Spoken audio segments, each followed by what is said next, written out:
राधे राधे बहनों, स्वागत है सभी का मेरे YouTube चैनल पे। आज हम नाग पंचमी की बहुत ही सुंदर कथा सुनाने जा रहे हैं। एक गांव में एक कुम्हार रहता था। उस कुम्हार के एक बेटी थी और एक उसकी पत्नी थी।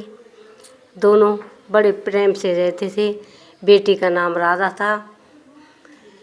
एक दिन राधा जंगल को थोड़ी सी मट्टी लेने गई थी। जंगल में उसे नाग देवता मिले और नाग देवता ने मनुष्य का रूप धारण कर लिया।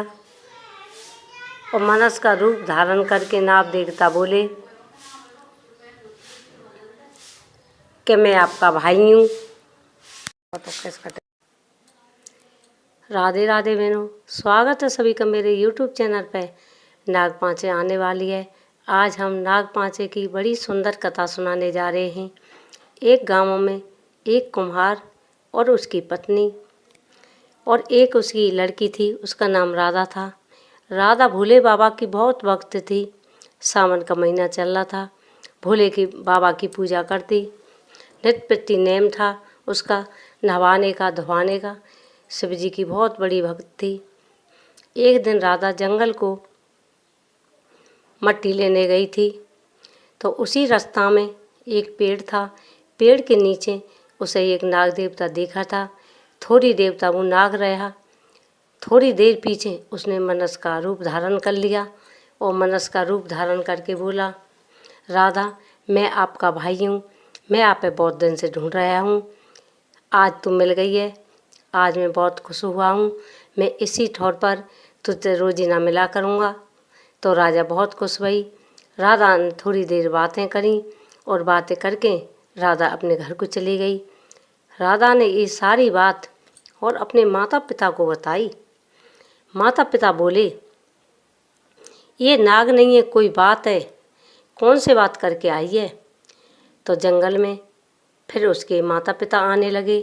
राधा उसी टाइम पे रोजीना दूध लाती और नाग देवता को पिवाती।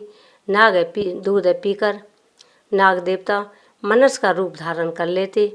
और उसके माता पिता ने भी बात करी और वे बोले, राधा मेरी बहन है, मैं राधा से मिलने रोज़ आया करूँगा। इसी पेड़ के नीचे इसी जंगल में। ये बात गांव वालों ने सुनी तो गांव वालों की लान लग गई और इस बात की ऐतराज़ उठाने लगे और बोले ये तो गांव पे बहुत बड़ा संकट आ जाएगा।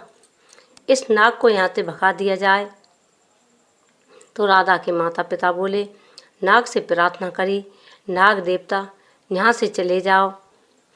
नाग बोले, हाँ मैं चला जाऊँगा, पर नाग पंचमी के दिन अपनी बहन राधा से ज़रूर मिलने आऊँगा।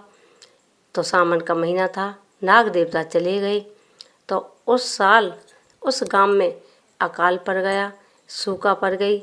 न को सावन के महीना में बारिश नहीं हुई। तो सारी मिलजुल कर उसी पेड़ के नीचे गई। राधा दूध लेकर गई। राधा दूध लेकर गई तो अपने भाई को बुलाया और भाई को बुला के कही, भाई इस गांव में बारिश नहीं हो रही। तो भाई ने कही, मैं तो यहाँ से चला जाऊँगा, पर इस गांव में बारिश भी होगी और खुशियाँ भी आवेगी और अच्छी तरह से फसल भी होगी। तो सारे गांव वाले बहुत खुश हुए और मिलजुल के सारे गांव वाले नाग पंचमी की पूजा करी। कहते हैं सावन के महीने में नाग पंचमी की पूजा करते हैं तो नाग बला टल जाती है और नाग देवता आशीर्वाद देते हैं, सबके लिए खुशहाली लाते हैं। जैसे राधा ने पूजा करी, राधा उसी समय हर वो आती नाग पंचमी जब भी राधा पूजा करती और सारे गांव वाले भी उसी नाग पंचमी को पूजा करते। हमने सभी बहनों को नाग पंचमी की कहानी सुनाई है। हमारी वीडियो को सुनकर लाइक करें और शेयर करें। सब्सक्राइब करना तो बिल्कुल ना भूलें। आप सभी बहनों को राधे राधे। राधा को भाई मिल गया और गांव वाले को बरसात हो गई।